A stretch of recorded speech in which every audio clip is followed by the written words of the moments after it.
Before we can go to a deep learning solution, let us just review certain background concepts, because the deep learning solution will depend crucially on some of the things that we already know about motif finding. For instance, what is the position weight matrix or a profile matrix of a motif? How do you scan a position weight matrix along a sequence? How do you aggregate that information across a sequence, and so on. Okay.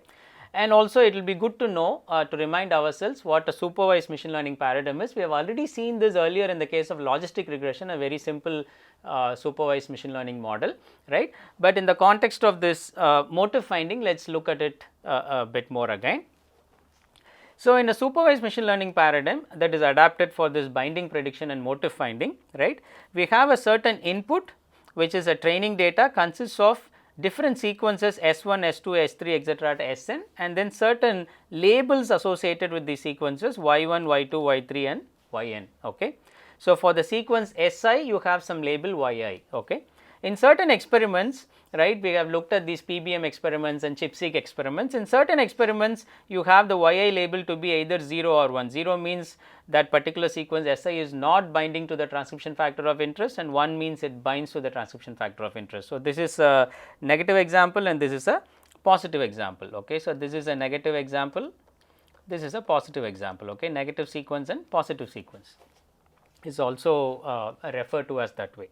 There are certain other experiments. So, this is a 2 class 0 and 1. So, this is a setting of a classification problem, but if Yi is a continuous value, okay, a real value that reflects the strength of binding of the sequence to the protein of interest, then this is a regression setting where you have continuous valued score Yi. Okay. Whatever be the case, you have these Si comma Yi and I ranging from 1 to n. Okay. This is your training data also showed here. Okay. This is your training data here, and this is all for a particular protein of interest. Okay. You just fix a transcription factor P of interest, and for that P you just develop a model. For different proteins you develop different models. Okay. The output is going to be a model that is built from the training data. Okay. So, a model built from the training data. Okay. And what does building a model mean? A model is essentially a function, okay, and then if you apply the function on a sequence, it is going to give you a prediction of y hat, okay. And you want this y hat to be close to the true y of the sequence, okay, and this y could be, again as I said, 0 or 1 labels, or it could be a binding score, a continuous value, okay. So, building a model means figuring out the f, right, learning this f from the training data such that this function approximates the relation between the sequence and the output that we are interested in, which is y. Okay. So, that f of Si for many of these or majority of these training sequences, f of Si returns some value that is close to Yi. Okay. It may not be exactly Yi for all of the sequences, then there will be the issue of overfitting to this particular training data, but we want something that is close enough that approximates Yi. Okay. This is the supervised machine learning setup. Let us just break it down. The supervision means that these labels are given to us in terms of the 0, 1 class labels or in terms of these continuous values. A machine learning in the sense that the machine is asked to learn from the patterns in the training data. Okay. The machine is asked to learn this function from the training data. Okay. So, I hope this gives a very brief review of supervised machine learning. We have already seen it before, like I said, in the case of logistic regression in the context of one of the pre-processing steps of the color coding algorithm that we saw. And here we are and that was towards the beginning of the course, and here we are looking at supervised machine learning again towards the end of the course. So, let us review these concepts of motif position weight matrices, PWM, also known as a motif profile, and then the logo, which is a visual representation of the motif position weight matrix. Okay. So, typically a motif is displayed like this. What it means is that the protein likes to bind to sequences which have this pattern like this T, CCT in the middle, and maybe this position can be either a T or a C, this position can be either a GC or a T, and so on. Okay. So, this is a probabilistic representation of the sequences that a protein likes to bind to, a given protein of interest, a transcription factor, let us say, likes to bind to. Okay.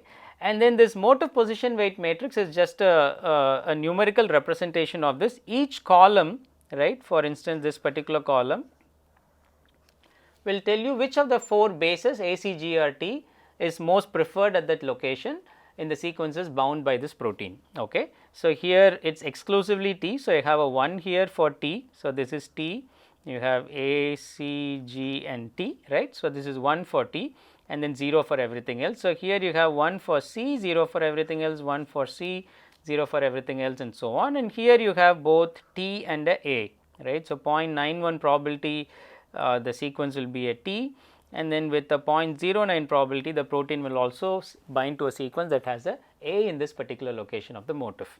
Okay. So, in the end you have basically a 4 cross M matrix where M is the length of the motif, okay, the small m is the length of the motif, and then 4 is the ACGT basis, and so the preferences for the protein at that particular site of the motif.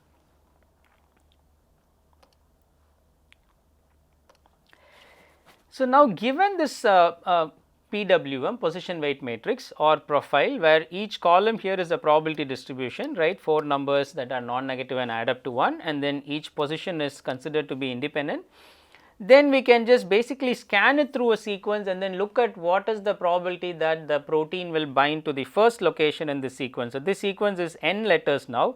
In the first letter you have A, C, C, G, T, T, C, C, T, right, that is m letters. So, what is the probability that in the first location this motif is present, what is the probability that at the second location the motif is present, and so on, and that will give you an idea of which parts or which sites within the sequence that the protein will bind to. Okay. And this also tells us that longer the sequence and shorter the motif, then you have this needle in a haystack problem that we have already referred to before. Okay. Because if we have very short motifs, then there are many random places in the sequence that the short motif will just spuriously match, and they may not be the actual places where the protein binds to. Okay. So, longer motifs are easier to find, and then similarly the shorter sequences it is easier to find where the motifs are located, because there are not too many places to look for. And let us look a little bit more carefully into what this probability calculations are and how you scan this PWM or this profile across the whole length of a sequence. Okay.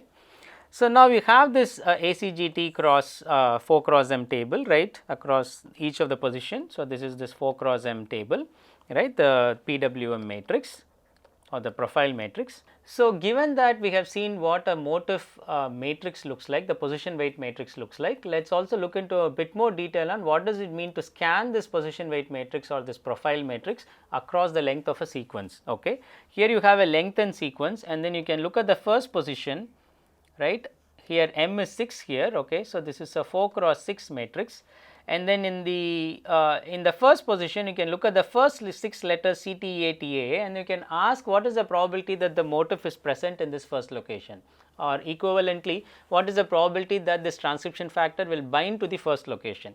Because this is a CTATA, so you have a C, right, in the first position 1/8, that is this 1/8, and then you have a T which is another 1/8, right, and then you have AT, you have this A, that is this 3/8, T which is 0, and then you have another A and A which is 1/8 and 0.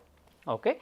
So, you can basically take the corresponding probabilities from each of these sites, simply multiply them together under the assumptions that the different positions of the motif, the binding preferences are independent of each other, and so here there are 2 zeros here. So, you have a 0 probability, but there are also cases where there is a non-zero probability. Let us just look at this example. You have AAACCT. So, the AAACCT is going to be basically this AAA. So, 1/2, 7/8, 3/8, right, that is what is shown here, and then you have CC which is this 5/8, 3/8, right, and then you have a T which is your 7/8, right. So, the probability that the motif is present in this particular location is going to be 0.0336, it is much higher than everything else. So, in fact, this is the particular position within this sequence where there is the highest probability of the motif to occur, or where the transcription factor of interest, right, whose PWM is shown here, has the highest probability of binding to this sequence. Okay, that is 0.0336. The next position is also pretty high, it is 0.0299 and so on. Okay. You can summarize all these results, right, in this form of a schematic diagram, where you can just look at look at this. So, these are all 0, then you have a 0.336 and then you have a 0.299 and then again a lot of 0 and then a little bit of 0.004. Okay. So, this is the results of the motif scanning. So, this operation is called motif scanning, and in the deep learning terminology this is also known as convolution or signal processing lingo, right. So, you are basically convolving this matrix along the length of a sequence, and then you are gathering all these results, and then this output of this convolution is shown here. If you now transpose this signal, then for different sequences, right, the first sequence is Z1, Z2, Z3 and Z4. These are the outputs of the convolution for 4 different sequences, but for the same transcription factor of interest which has a particular 4 by m position weight matrix. Okay. The same position weight matrix is scanned across these different sequences, and then you have these different scenarios, right. So, you have no clear winner in the first sequence, all of those probabilities are pretty low, right. And then in this particular second sequence you have high probabilities, you have these 2 peaks. So, maybe there are 2 positions where the transcription factor would like to bind to, or where that particular motif of the transcription factor is present in, and then there is one big winner here. So, this is a very clear cut case where in the third sequence it is present in one position, the motif is present in one position. So, the transcription factor would bind with the most strength to this particular position, and in the final case there is again no clear winner, or it is almost like uniform. So, there are many positions where the transcription factor could bind to. Okay. So, now this are different scenarios, and so if you want to now not only find out these motifs, in which case you just look at these peaks such as this, this and this and so on. Okay. These are the peaks where the motifs are most likely to occur. So, and that would be this motif finding problem where you are trying to find the motifs, but let us say that you also want to predict binding of a given sequence, predict the sequences binding to the transcription factor, right. So, this is one problem, this is another problem, right. For that we need to aggregate the motif scan results across the sequence. Okay. So, you have these two, you have this full sequence and you have all the probabilities across the sequence, and then I want to get a single score that will tell me what is the probability of this sequence Z2, the second sequence, to bind to the transcription factor. I can do this aggregation in various ways. I can take these 2 peaks, peak 1 and peak 2. I can look at the maximum values of these different peaks within a sequence, and that form of aggregation is called max pooling in deep learning terminology. Okay. You look at all the probabilities across all the entries and you take the max, that is max pooling. In cases such as this uniform distribution, maybe max is not the right way, maybe I will have to average all these signals to say that at one of these locations maybe there is a good probability that the transcription factor will bind to, maybe it will not be exactly this location or that location, but all of them seems large enough that it is not very low. Okay. So, there is this uniform distribution over this whole sequence. Then maybe here I will have to take the average of all these signals, and in deep learning terminology this is called as average pooling. Okay. If I go back to the table in the previous one, if I do a max polling, then I will get this number 0.0336, right. If I do an average polling, then I am going to take the average of all these numbers, which will be pretty low. So, if you have these kind of multimodal distributions, maybe max pooling is better, but if you have this kind of uniformly large values across the sequence, then maybe average pooling is a better idea to aggregate all the motif signals, the motif present signals across the length of a sequence. Okay. So, we have a way to predict which sites within the sequence may contain the motifs, and also we have a way of aggregating all those motif signals to predict if the overall sequence, whether the sequence 4 or sequence 3 or sequence 2, which of these 4 sequences binds to the transcription factor. Okay. All of these will be useful to set up a stage for the deep learning solution to the problem.